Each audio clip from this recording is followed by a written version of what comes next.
para terminar este largo año de mensajes muy especiales, únicos, hay uno más que necesitar para descargar delante del Señor de mi corazón al tuyo. Y está extraído de un texto al que quiero que se dirijan ahora. Es Mateo, capítulo 5, versículos 43 al 48. Mateo 543 a 48. Voy a leerte estas palabras y luego introducir la dirección de este texto para nosotros, y luego profundizaremos en él. Nuestro Señor habla y dice, habéis oído que se dijo: amarás a tu prójimo y odia a tu enemigo.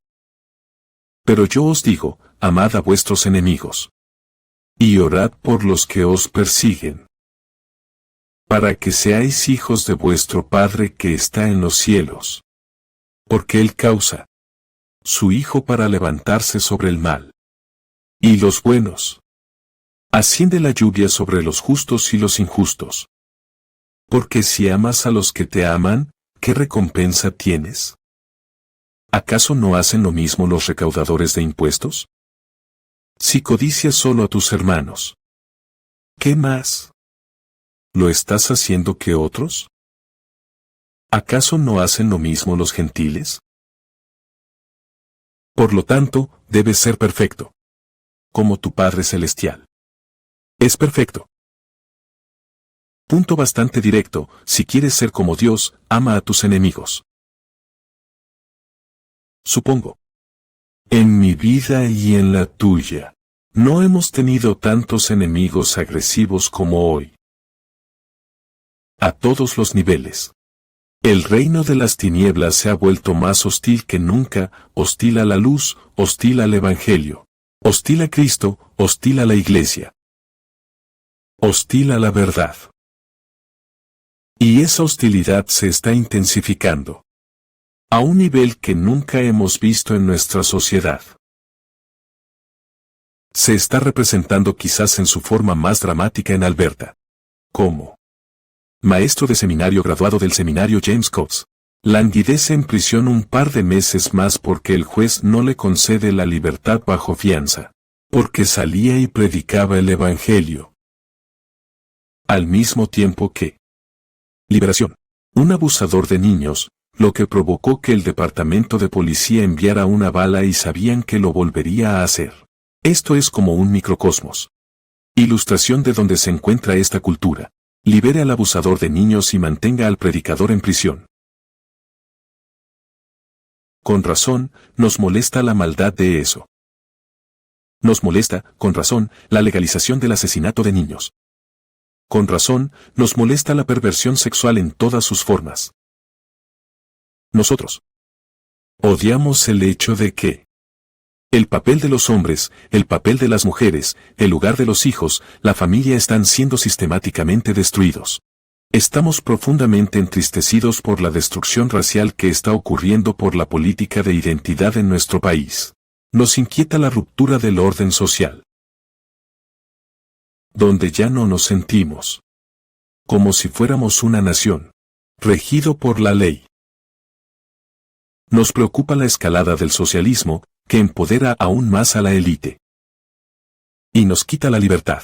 El socialismo y la libertad son mutuamente excluyentes por definición.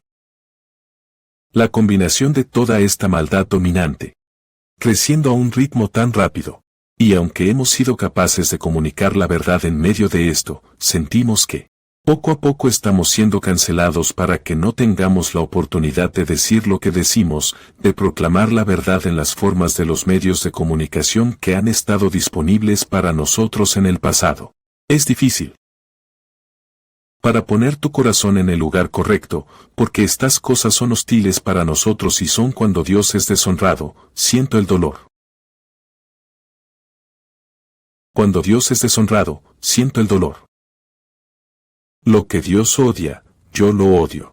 Lo que enoja a Dios me enoja a mí. Pero esa no debe ser nuestra actitud aquí. Acabamos de ver en este texto claro. Debemos ser como Dios. ¿En qué amamos? Nuestros enemigos. Hemos hablado mucho de la hostilidad que hay alrededor. Está escalando. Hemos hablado de venir persecución. Hemos hablado de la criminalización de la justicia y la legalización de la injusticia. Hemos hablado de un mundo que se está poniendo patas arriba. Necesitamos oír el mensaje de este texto. Ahora, esto es del Sermón del Monte. Y hay 6 contrastes a partir del versículo 21. Jesús le está hablando a los judíos. Y está reconociendo que han sido enseñados por sus escribas, fariseos y rabinos. Cierto. Cosas. Pero son inconsistentes con lo que Dios quiere que sepan. Y así tiene 6 veces este pareado. Comenzando en el versículo 21, has escuchado. Versículo 22, pero yo digo. Versículo 27, ustedes han oído, pero yo digo. Versículo 31, se dijo. Pero yo digo. Versículo 33, ustedes han oído. Versículo 34, pero yo digo. Versículo 38, ustedes han oído, pero yo digo. Y luego, finalmente, hasta el versículo 43, han oído, pero yo digo. El Señor está haciendo un marcado contraste entre lo que Él comandos y lo que existe en el apóstata, forma tradicional del judaísmo. Nuestro Señor está atacando al judaísmo corrupto. Es muy probable que notes en tu Biblia que cada vez que Jesús dice, has oído, hay una declaración en letras mayúsculas, lo que significa que está extraído del Antiguo Testamento. No es que ignoraran el Antiguo Testamento. Cada uno de ellos tiene una referencia a un texto del Antiguo Testamento. Habían construido su sistema sobre un texto del Antiguo Testamento. El problema de nuestro Señor con ellos era que era demasiado superficial. Todo estaba en el exterior. Cuando Dios mandó no matar, también se comprometió en ese mandamiento a no odiar. Cuando Dios mandó no cometer adulterio, ligado a ese mandamiento está el de no mirar a una mujer para codiciarla, o Ude ha cometido adulterio en su corazón. Cuando Dios dijo, no te divorcies, quiso decir, no te divorcies. Por cualquier otra razón que no sea la inmoralidad. Se les habían ocurrido muchas justificaciones para el divorcio. Cuando Dios dijo, no hagas votos falsos, no mientas. Dios no quiso decir a menos que jures por el cielo y eso de alguna manera cubra tu mentira. Cuando Dios dijo, ojo por ojo, diente por diente, Él no estaba entregando venganza a Os. La venganza le pertenece. No es que no tuvieran versículos de la Biblia para acompañar su sistema, los tenían, pero los tergiversaron. Y nunca hay una tergiversación más clara que en el versículo 43, donde dice, oísteis que se dijo, amarás a tu prójimo y aborrecerás a tu enemigo. Pero yo os digo, amad a vuestros enemigos. La religión del judaísmo había aplanado los mandamientos de Dios a una dimensión externa. Para justificar. Odiar. Para justificar la lujuria. Para justificar el divorcio, para justificar las mentiras. Para justificar venganza. Para justificar la ira. Pero la santidad es mucho más profunda que eso. Pero esta es una mirada clásica a lo superficial. Externalismo farisaico. Hay ciertas cosas que no hacen, pero debajo de la superficie están llenos de huesos de hombres muertos. Están marcados por la ira, la lujuria, el divorcio, las mentiras, la venganza y el odio. Y en consecuencia, están viviendo en violación de los mandamientos de Dios y de la voluntad de Dios. Es el tema del corazón lo que concierne al Señor. Siempre el tema del corazón. Y ese es el tema que aborda en el texto que tenemos ante nosotros. Quiero que vean el asunto final entonces, versículos 43 y siguientes, que les leí. Este asunto de amar a tu prójimo y también amoroso. Tu enemigo. Segundo gran mandamiento, ama a tu prójimo como a ti mismo. Derecha. Y los judíos causaron estragos con eso. Al definir el vecino de manera tan estrecha, que todo se reducía solo a las personas que eligieron amar. Esencialmente solo las personas de su grupo. Llegaron a decir que la población en general estaba maldita y habían legitimado su desdén por la población en general, sino su odio. Aman a su prójimo si les dejas definir su vecino. Así que echemos un vistazo a eso. Comenzaremos con la tradición de los judíos. Luego veremos la enseñanza del Antiguo Testamento y luego la verdad de Cristo. Veamos el versículo 43. Oísteis que se dijo, amarás a tu prójimo y odiarás a tu enemigo. Esta es la superficial forma rabínica de teología de bajo nivel en el judaísmo defectuoso. Ustedes han oído que se dijo, la frase familiar que introduce la enseñanza de los rabinos. Se te ha enseñado que amarás a tu prójimo. Y ese es un buen comienzo. Levítico 19. 1718. Manda que ames a tu prójimo. Mateo 22, Jesús dijo, este es el segundo gran mandamiento, ama a tu prójimo. Por cierto, se quedaron fuera como tú mismo. Deliberadamente. ¿Por qué? Es mucho pedir. Por cierto, no hay ningún mandamiento en la Biblia de amarse a sí mismo. Eso es solo parte de su naturaleza caída y corrupta. Eso se hace de forma predeterminada. La Biblia no te ordena que te ames a ti mismo. La Biblia te ordena amar a tu prójimo como a ti mismo. ¿Y cómo te amas a ti mismo? Bueno, deberías estar familiarizado con él. Es lo que haces todo el tiempo. Nuestro amor a nosotros mismos es sincero, ferviente, habitual, permanente. Respeta todas nuestras necesidades, todos nuestros deseos, todos nuestros intereses, todos nuestros deseos, todas nuestras esperanzas, todas nuestras ambiciones. Nos impulsa a hacer todo lo posible para asegurar nuestra propia felicidad. Bienestar, satisfacción. Bienestar, comodidad, intereses. Busca nuestro propio placer y satisfacción, no conoce límites en el esfuerzo y asegura todo esto. Y protección de cualquier daño. Y, por cierto, nuestro amor por nosotros mismos es muy indulgente. ¿Te has dado cuenta?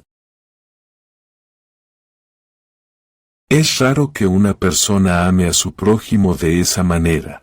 Así que inmediatamente, nos enfrentamos a la realidad de que no amamos al Señor Dios con todo nuestro corazón, toda la mente y nuestras fuerzas, que es el primer mandamiento, por lo que nos quedamos cortos allí.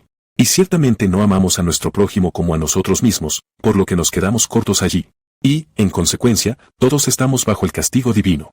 Puedes tomar la ley en sus diversas partes, o puedes reducirla a 10 mandamientos, o puedes reducirla a 2 mandamientos.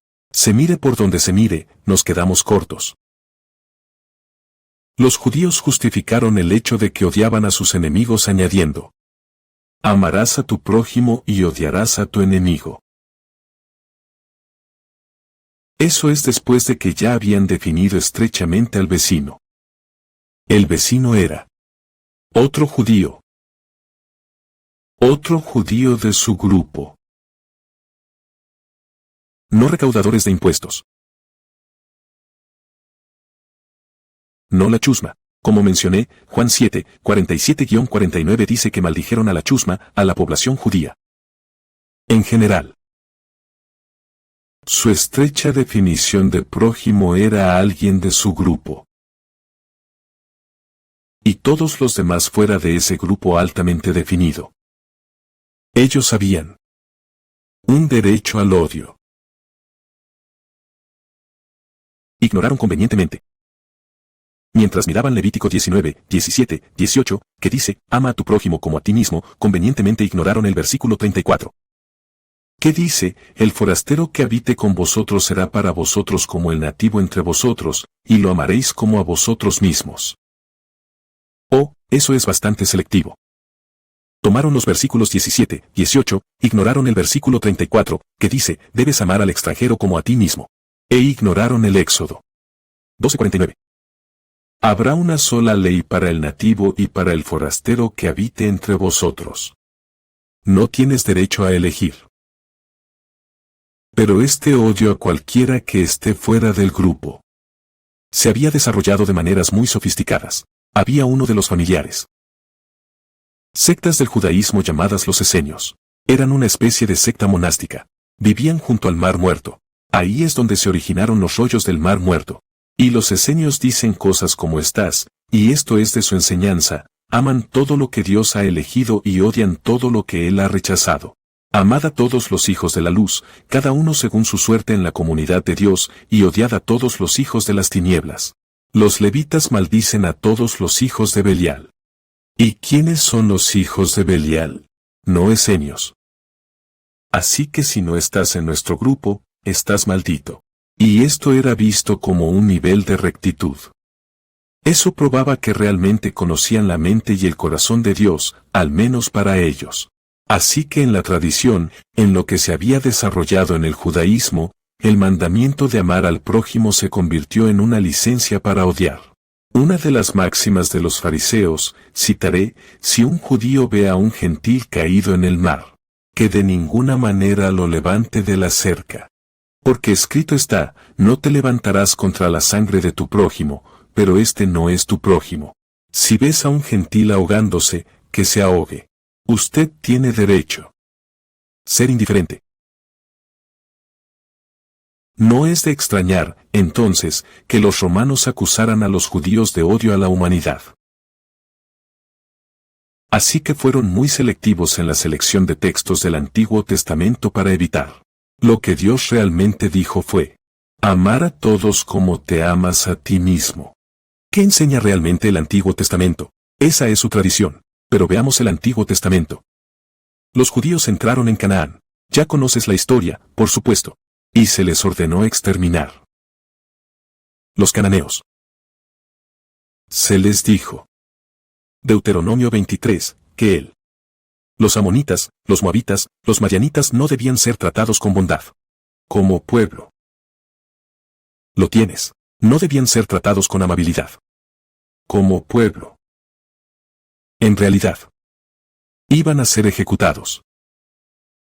Y se diría que la lectura de la imprecación, Salmos, parece como si de Dios, odio hacia las personas, es grave. ¿Por qué nos molesta? Por ejemplo, en el Salmo 69. Versículo 22. Esto ora el salmista, que su mesa, hablando de sus enemigos, y su mesa delante de ellos se conviertan en lazo. Y cuando estén en paz, que se convierta en una trampa. Que sus ojos se oscurezcan para que no puedan ver, y sus lomos tiemblen continuamente. Derrama tu indignación sobre ellos y que tu ardiente ira los alcance. Que su campamento sea desolado. Que nadie habite en sus tiendas, porque han perseguido a aquel a quien tú mismo has herido. Y cuentan el dolor de aquellos a quienes has herido, iniquidad.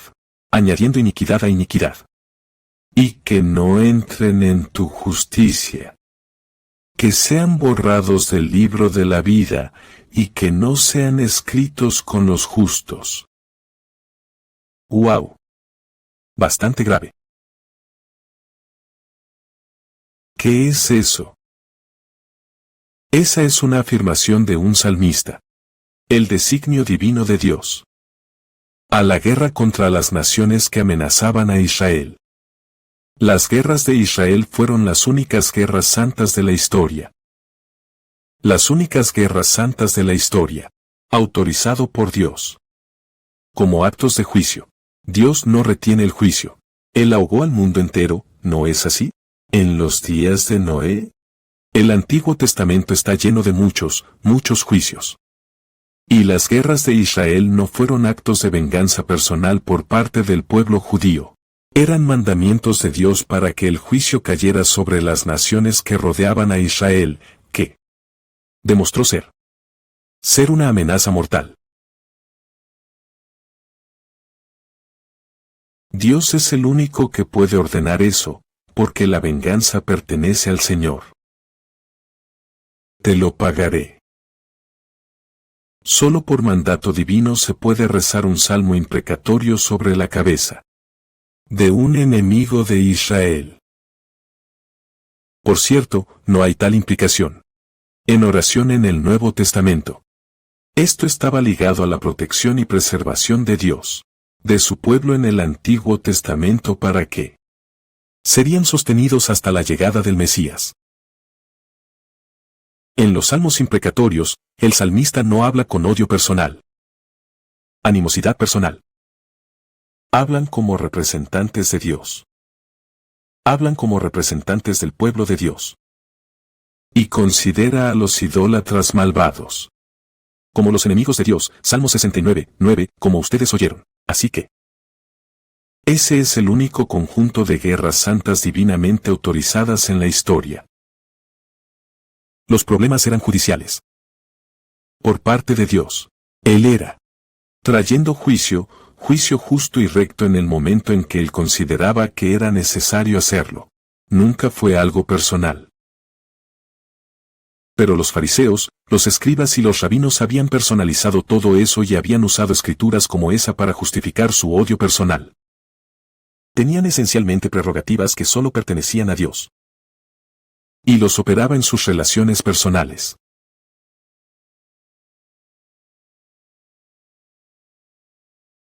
Incluso en el Nuevo Testamento, Jesús muestra una actitud diferente que Dios tomó en el trato con las naciones para proteger a Israel. Jesús miró a Jerusalén. ¿Y qué hizo? Lloró. Lloró. Jesús, el juez, a quien se encomienda todo juicio, lloró por los que rechazaban. Hay una especie de odio perfecto. Lo admitiré porque está en Salmo 139. Y se expresa claramente. Escuche los versículos 19 y siguientes. Oh, si mataras a los malvados, oh Dios. Apartaos, pues, de mí, hombres sanguinarios. Porque hablan contra ti malvadamente. Y tus enemigos toman tu nombre en vano. ¿No aborrezco a los que te odian, oh Señor? ¿Y no aborrezco a los que se levantan contra ti? Los odio con el mayor odio. Ellos tienen hacerse mis enemigos. Que eso es un odio perfecto. Ese es un odio justo. Es decir, la actitud de los mártires en Apocalipsis 6 en el quinto sello que están bajo el altar orando para que el Señor ponga fin a la persecución del tiempo de la tribulación. Es correcto odiar lo que Dios odia y amar lo que Dios ama, en sentido amplio. Es justo sentir el dolor cuando Dios es deshonrado. Los reproches que caen sobre ti caen sobre mí. Recuerdo la historia de Henry Martyn, misionero en la India. Y cuando llegó allí, entró en un templo hindú, donde hubo todo tipo de atrocidades, formas de idolatría. Y observó lo que estaba pasando. Y en sus propios escritos, escribió esto cuando se fue: no puedo soportar la existencia si Jesús ha de ser tan deshonrado. Yo siento ese dolor y tú también, ¿no? Sientes ese dolor. Los vituperios que caen sobre tu Señor caen sobre ti y sientes el dolor. Y odias eso. Odias que Dios sea deshonrado. Odias que Cristo sea deshonrado. Odias que el nombre de Jesucristo se utiliza como una palabrota. Odias cuando Jesús está degradado y blasfemó. Odias eso, y tienes todas las razones para odiar eso. Eso es un odio santo. Esa es una justa indignación. Ese es el Espíritu de Dios en UD, mostrándote lo que amarás y lo que odiarás. Pero, claramente, eso no te da justificación para odiar a los pecadores individuales. Escuchen Éxodo 23, versículos 45. Si te encuentras con el buey de tu enemigo, o su burro que se aleja, no hay muchas posibilidades de que eso ocurra. Ahora, pero entiendes el punto. Seguramente se lo devolverás. Si encuentras que el burro o el buey de alguien se ha desviado, llévaselo de vuelta. Si ves el burro de alguien que te odia, yaciendo indefenso bajo su carga, te abstendrás de abandonarlo. Seguramente lo soltarás. Si encuentras el burro de alguien En el suelo porque la carga es demasiado grande, incluso si es tu enemigo. Alivias al burro de su carga. Expresas amabilidad. No solo hacia tu prójimo o tu enemigo, sino hacia tu animal del enemigo. Creo que hay un par de ilustraciones muy gráficas de esto. ¿Te acuerdas de la historia? En 1 Samuel 24 cuando David entró en la cueva, la misma cueva en la que estaba Saúl. Y Saúl estaba tratando de encontrar una manera de matar a David. Y David estaba escondido en la misma cueva en la que estaba Saúl. Y Saúl estaba en la cueva, dice la Biblia, haciendo sus necesidades, y David podría haberlo matado. Estaba en una posición comprometida. Pero David se acercó y cortó un pedacito de su manto. Y David se negó a quitarse la vida. Y dice en 1 Samuel 24:10, porque David se compadeció de él. Se compadeció de él.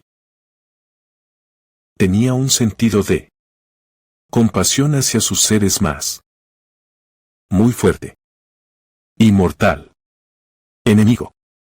Y no le quitaría la vida. Allí estaba Simei en 2 Samuel 16. Que comenzó a maldecir a David.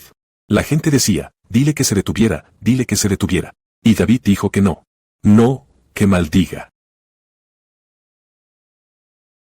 Hay un propósito en esto. Eso es bondad para los enemigos malvados.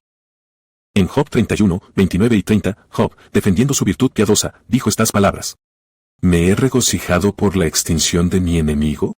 ¿O se regocijó cuando le sobrevino el mal? No. No he permitido que mi boca peque por pidiendo por su vida. En una maldición.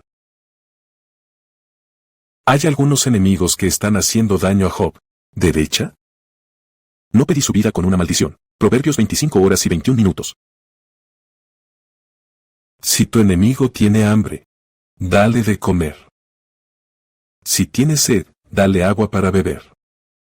Y el Señor te recompensará. Así que hay mucha información en el Antiguo Testamento para separar la actitud personal hacia los enemigos de las acciones judiciales por parte de Dios contra las naciones que son una amenaza para su propósito redentor. Así que eso es un poco sobre la tradición y enseñanza del Antiguo Testamento. Pero veamos el punto más importante, la verdad de Jesús. En el texto que tenemos ante nosotros, nuestro Señor va a corregir su tergiversación de la voluntad de Dios con 3 principios secuenciales que corrijan esta comprensión defectuosa. Son secuenciales y son ascendentes. Ama a tus enemigos. Orad por vuestros perseguidores. Manifiesta tu filiación. Veamos el versículo 44. Ama a tus enemigos. Pero yo os digo, ama a tus enemigos. Nadie tiene problemas para amar a sus amigos. Eso es lo que define a un amigo, a alguien a quien amas. Jesús va al verdadero problema. De esto es de lo que habla la ley divina cuando dice, amar a tu prójimo como a ti mismo es el segundo gran mandamiento.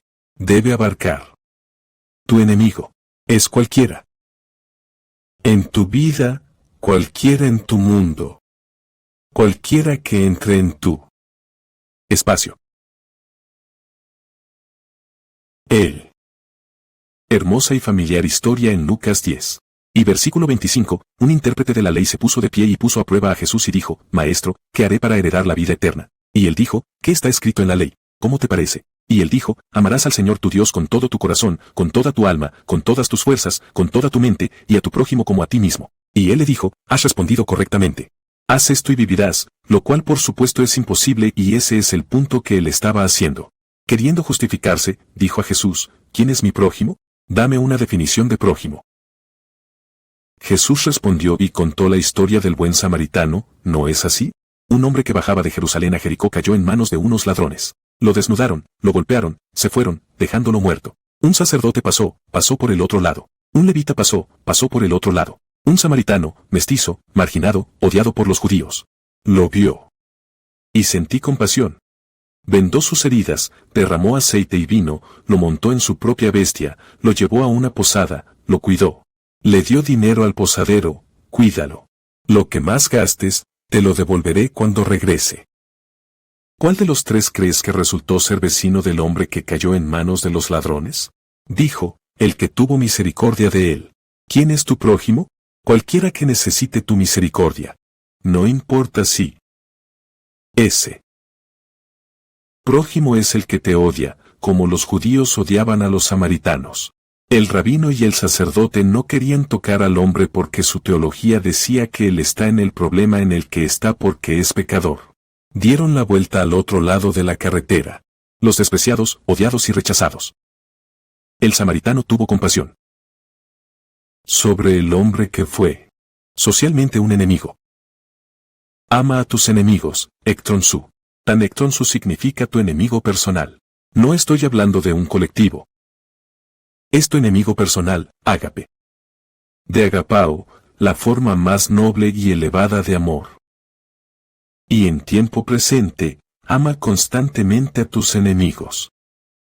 Este es el amor de la voluntad. Este no es el amor de la emoción. Este es el amor de la voluntad. No está relacionado con ninguna ganancia personal o realización personal. Es el amor de la benevolencia invencible. Es el amor de invencible buena voluntad.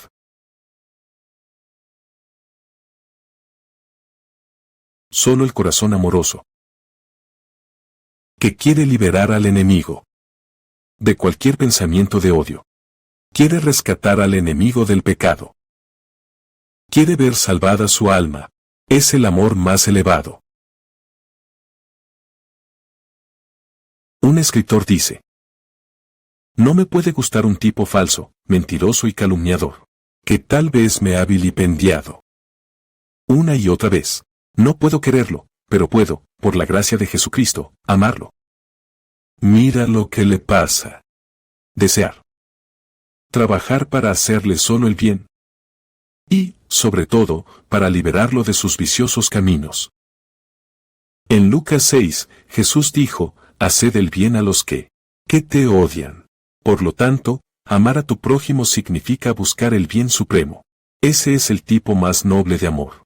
Y amar a tus enemigos significa lo mismo, buscar el bien supremo. Ahora bien, ¿cómo se desarrolla eso? Segundo punto, orad por vuestros perseguidores. Se manifiesta entonces en la oración. Versículo 44, orad por los que os persiguen. Esos serían sus enemigos más severos. Tienes muchos enemigos que no te persiguen personalmente, así que tomemos la situación más extrema. Personas que te persiguen. Esos son aquellos por los que oras. Regresa en el capítulo 5 al versículo 10. En las bienaventuranzas. Bienaventurados los que han sido perseguidos por causa de la justicia, porque de ellos es el reino de los cielos. Así que esto supone que vas a tener perseguidores. Bienaventurados seréis cuando os insulten y os persigan y falsedad. Di toda clase de mal contra ti por causa de mí. Si te están haciendo eso, eres bendecido. ¿No es maravilloso? ¿No le da la vuelta a eso? Pienso mucho en eso. No solo sois bendecidos, sino que versículo 12, regocijaos y alegraos. Porque grande es vuestra recompensa en el cielo. Lo que están haciendo es aumentar su recompensa eterna. Vamos, vamos. Porque de la misma manera persiguieron a los profetas que fueron antes de vosotros. Estás en buena compañía. Me pregunto si estos perseguidores de las personas fieles entienden que los esfuerzos se están revirtiendo. Por Dios. Y de su persecución viene la bendición. Y de su persecución viene gozo y alegría, y de su persecución viene eterno recompensa. Eso es muy importante, amigos, muy importante. Es muy importante darse cuenta de eso porque te causa ver la persecución de una manera completamente diferente. Si ves que la persecución te hace daño, cambiarás tu mensaje. Si ves que la persecución se suma a tu recompensa eterna, no cambias nada. ¿Derecha? Yo. Es decir, esta es la realidad al revés. Predicas fielmente la palabra de Dios, proclamas el Evangelio fielmente y recibes hostilidad y animosidad. Y tal vez te acobardas y tratas de hacer algunos ajustes para poder dejar de ofender a la gente. Quiero decir, si predicas, quitas las ofensas del mensaje. Y en consecuencia, te pierdes la bendición, la alegría, y la recompensa eterna que viene con la fidelidad, que se enfrenta a la persecución. Pero no es solo una esperanza pasiva de recompensa eterna que es la respuesta correcta. Aquí hay un tercer punto. No solo. Orad por los que os persiguen. Vas más allá de eso. En un Timoteo. No es un tipo vago de oración. Escuchen esto. 1 Timoteo 2. Insto a que se hagan súplicas y oraciones, peticiones y acciones de gracias en nombre de todos los hombres, por los reyes y por todos los que están en autoridad.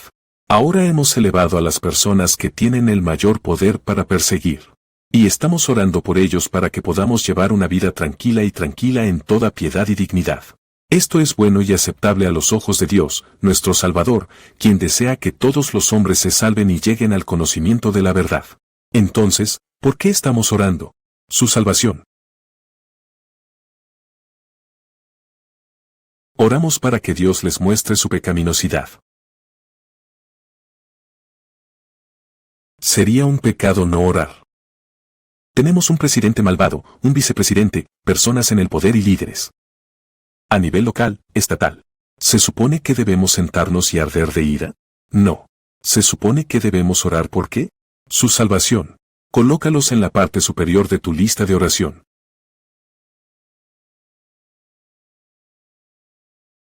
Jesús dijo en la cruz: Padre, ¿qué?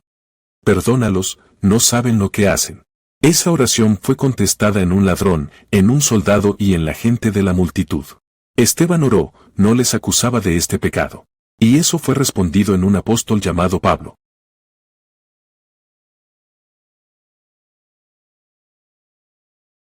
Esta es una oportunidad para ti. Para asumir. Oración evangelística. Fue Dietrich Bonhoeffer quien escribió: este es el mandato supremo. Por medio de la oración. Vamos a nuestros perseguidores. Quédate a su lado. Y ruega a Dios por ellos.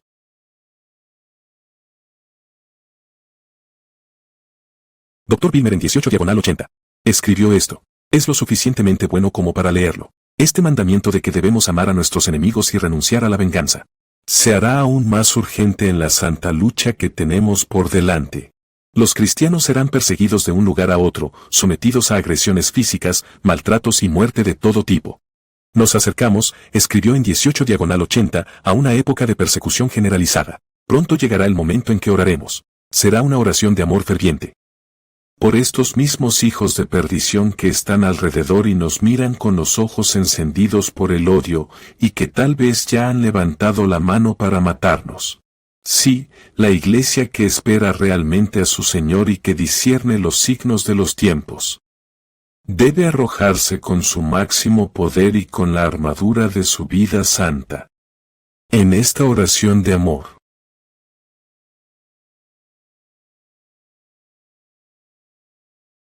Amar a tus enemigos significa orar por tus perseguidores. Y luego hay una tercera elemento. Amar a tus enemigos. Significa manifestar tu filiación. Manifiesta tu filiación. Lo retomaremos en el versículo 45. En realidad, empezaremos por ahí. Así que, para que seáis hijos de vuestro Padre que está en los cielos. Este es el principio básico, nunca eres más como Dios que cuando perdonas a tus enemigos. ¿Sencillo? Nunca eres más como Dios que cuando perdonas a tus enemigos. ¿Por qué? Toda la salvación se basa en el hecho de que Dios ha perdonado a sus enemigos. No podemos manifestar que somos genuinamente hijos de Dios a menos que amemos de la manera en que Dios ama. Y Dios amaba a los enemigos porque esas eran las únicas personas que existían. No tiene amigos en el mundo caído.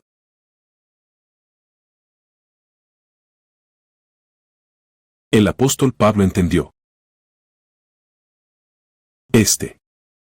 y escribió al final del capítulo 4 de Efesios: sed benignos unos con otros, misericordiosos, perdonándoos unos a otros, así como también Dios os perdonó a vosotros en Cristo. Por lo tanto, sean imitadores de Dios como hijos amados. Ese es el único lugar en el Nuevo Testamento donde dice, sean imitadores de Dios. ¿Quieres imitar a Dios? Perdona a los enemigos. ¿Qué dice Romanos? Mientras estábamos enemigos, Cristo murió por nosotros.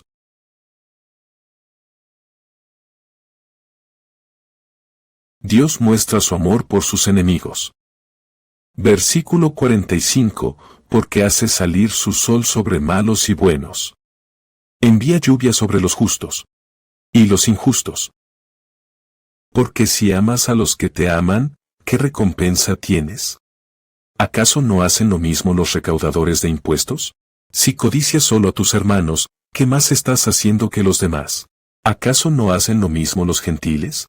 Por lo tanto, debes ser perfecto como tu Padre Celestial es perfecto.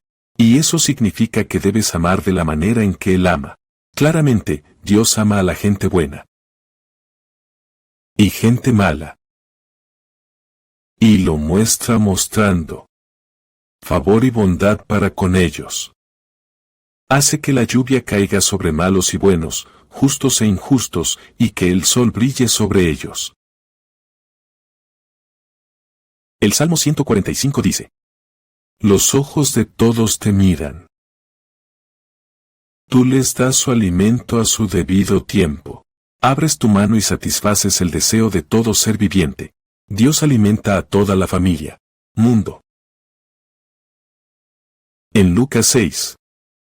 Obtenemos otra visión de esto. Lucas 6, versículo 27. Pero yo os digo a vosotros que oís, amad a vuestros enemigos. Hacer el bien a los que te odian. Bendice a los que te maldicen. Orad por los que os maltratan. A quien te golpee en la mejilla, ofrécele también la otra. A quien te quite la túnica, tampoco le niegues tu camisa. Da a todos los que te pidan. Y al que te quite lo que es tuyo, no se lo exijas. Trata a los demás de la misma manera que quieres que te traten a ti. Si amas a los que te aman, ¿qué mérito tienes? Porque también los pecadores aman a los que los aman. Si hacéis bien a los que os hacen bien, ¿qué mérito tiene eso para ti? O incluso pecadores de lo mismo, si prestas a aquellos de quienes esperas recibir, ¿qué crédito es eso para ti? Incluso los pecadores prestan a los pecadores para recibir de vuelta la misma cantidad. Pero, ¿amas a tus enemigos y cómo? Haz el bien. Prestad sin esperar nada a cambio, y vuestra recompensa será grande y seréis hijos del Altísimo.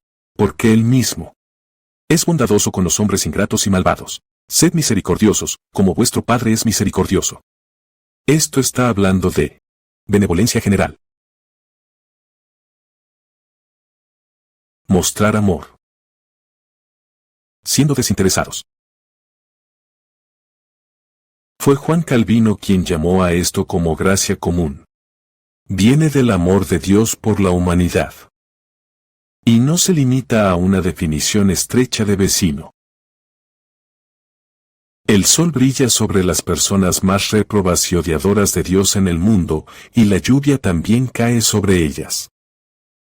Si quieres amar como Dios ama, tienes que amar a los que te odian. De acuerdo a lo que acabamos de leer en Mateo 5, tienes que amar a los que te defraudan. Tienes que amar a los que están fuera de tu grupo. Su grupo social.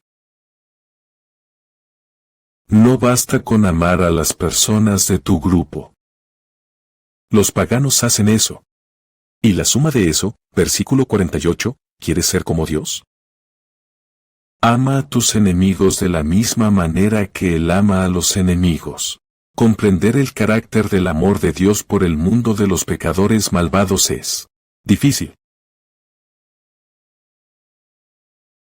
Dios tiene un general, universal, no discriminatoria, incondicional, amor que extiende a todos. ¿Recuerdas la historia del joven rico en el relato de Marcos en el capítulo 10 de Marcos? Impenitente. Cristo rechazando. Pecador orgulloso. Se alejó de Cristo. Y la historia termina con Marcos, pero Jesús mirándolo. Lo amaba. Juan 3:16, Dios amaba al mundo entero. ¿Cómo hace Dios? Amar. ¿El enemigo? Bueno, hay 4 maneras en que Dios expresa la gracia como uno. Este amor general. Primero, bondad para todos. Y acabamos de leer eso. Hace salir el sol sobre malos y buenos, y la lluvia sobre justos e injustos. En ese sentido, 1 Timoteo 4:10, Él es el Salvador de todos los hombres de una manera física temporal. Él no le da al pecador lo que el pecador merece. Romanos 2:4 dice, Él ejercita paciencia y tolerancia con los pecadores. Los pecadores se enamoran, tienen hijos, disfrutan de la belleza de la creación, comen una buena comida. Son los siguientes. Doblado. En la bendición temporal en la creación de Dios y en su mundo. Una segunda forma en que Dios ama a los enemigos con compasión. Ayuna. Sentido de lástima. Esto no está solo en el Nuevo Testamento. Les leeré un pasaje o un número en el Antiguo Testamento, pero en Jeremías 13. Versículo 15. Escuchen y presten atención. No seas arrogante, dice el Señor. Porque el Señor ha hablado. Da gloria al Señor tu Dios. Antes de que traiga las tinieblas. Antes de que tus pies tropiecen con las montañas oscuras.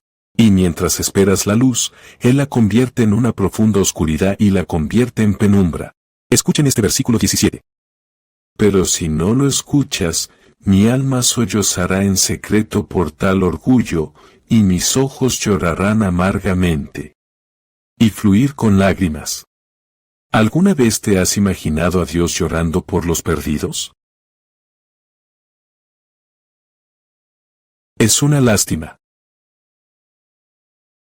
Esto es amor, no se basa en el valor presente de algo, pero en el valor perdido. El amor de Dios por una su imagen, eternamente desfigurado. Por lo tanto, el amor de Dios hacia todos se muestra en esta bondad común y en la compasión. En tercer lugar, en advertencia. Incesantes advertencias. Advertencias constantes. Pienso en Lucas 13. Donde se cuenta la historia de la torre que se derrumbó y mató al pueblo, sobre los hombres de Pilato que entraron y descuartizaron a los galileos que estaban adorando en el templo. Y la gente le preguntó a Jesús, ¿eran estas personas peores que los demás? Y es por eso que sucedió esta calamidad. Esa era una especie de teología judía. Y Jesús dijo, arrepiéntete o te va a pasar lo mismo. Las advertencias, constantes, los encontramos desde el principio de las Escrituras hasta el final. Advertencias. El primer capítulo de 2 Tesalonicenses habla de el Señor Jesús, versículo 7, siendo revelado desde el cielo con sus ángeles poderosos en llamas de fuego. Retribuir. Obedecer el Evangelio de nuestro Señor Jesús.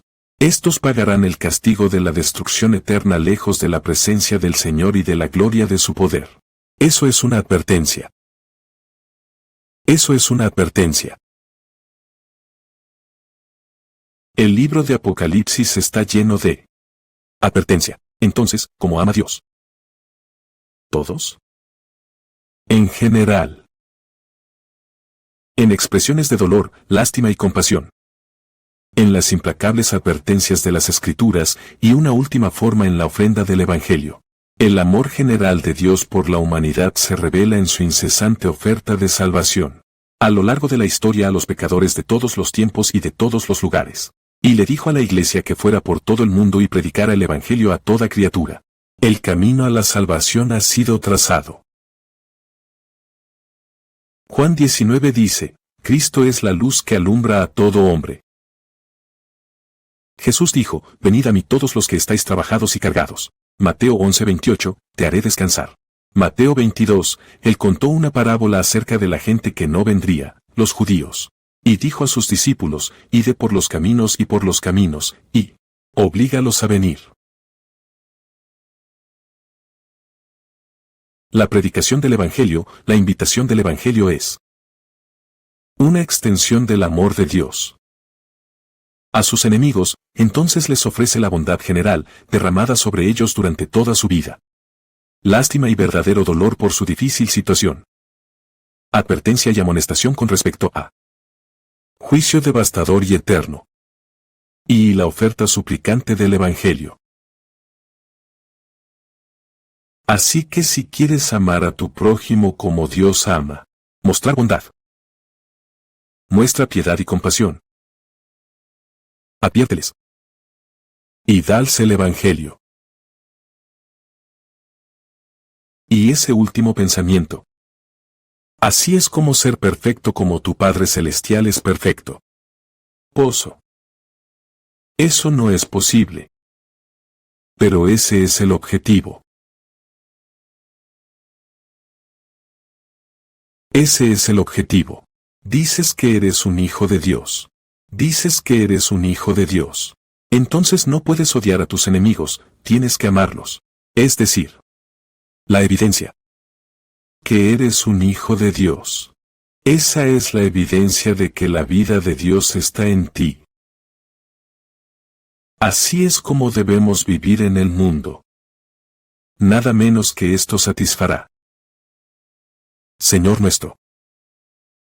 Así que a medida que las cosas se vuelven difíciles, cada vez más difícil. Recuerde esto. Cuando la persecución se cruza en tu camino, eres bendecido. Cuando te acusan falsamente, te alegras. Te regocijas. ¿Por qué? ¿Por qué está aumentando tu recompensa dónde? En el cielo. ¿Y qué entonces? Se convierte. Incentivo. Por amar a tus enemigos. Inclinémonos en oración.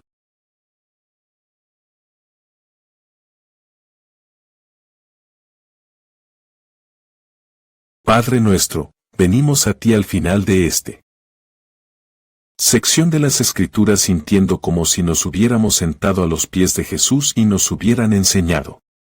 Y eso es exactamente. ¿Qué pasó? Somos unos privilegiados. Hay un sentido en el que amas a los tuyos de manera única. Tú nos amas, según Juan 13:1. Hasta su finalización. Al máximo, al límite. Eternamente. Y nadie tiene mayor amor que este, que dio su vida. Para sus amigos. Te damos gracias por haber dado tu vida por aquellos a quienes amas salvando. Y luego nos preguntaste. Amar. Pecadores a nuestro alrededor. La forma en que nos amaste cuando aún éramos pecadores. Y Cristo murió por nosotros. Que seamos conocidos por nuestro amor, no solo por nuestro amor mutuo. La familia. Pero nuestro amor por esos. Que son los más devotos. Ávido. Y enemigos peligrosos. Que estén en la parte superior de la lista para nosotros. Para amar y orar por él. Oramos por los líderes de este país. Oren por el presidente, vicepresidente. senadores, diputados, gobernadores, políticos. Hasta el final de la línea. Oramos por su salvación. Eso es por lo que oramos. Porque eso es por lo que nos dijiste que oráramos. Te pedimos, Señor, que lo salves. Seríamos tan audaces, Señor, como para pedir que el Espíritu de Dios irrumpiría y los convencería de pecado, justicia y juicio. Que caerían de rodillas en penitencia.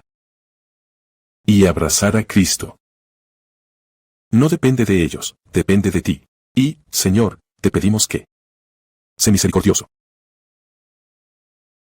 Y salvar a algunos de estos que han orquestado tales hostilidad hacia tu verdad. Salvar a algunas personas en la cima de las corporaciones, grandes empresas tecnológicas, incluido algunos de los que controlan los medios de comunicación. Sálvalos, Señor, para tu gloria. Que el testimonio sea tan poderoso. La transformación de estas personas. Que es ineludible ver lo que el Evangelio puede hacer. Y habiendo dicho eso, entendemos que es escrito en las Escrituras, no habrá muchos poderosos. No sean muchos nobles. Porque has escogido a los humildes y a los don nadie y a las cosas viles. Pero, Señor, glorificado sea en la salvación de los pecadores, e incluso la salvación de los líderes. Lo pedimos solo por tu honor y tu gloria, y que seamos conocidos por nuestro amor. Implacable. Oraciones evangelísticas. Para todos aquellos que son enemigos de tu verdad. Conviértelos en amigos por tu gracia y usa nuestras oraciones. De esa manera, oramos con acción de gracias. Amén.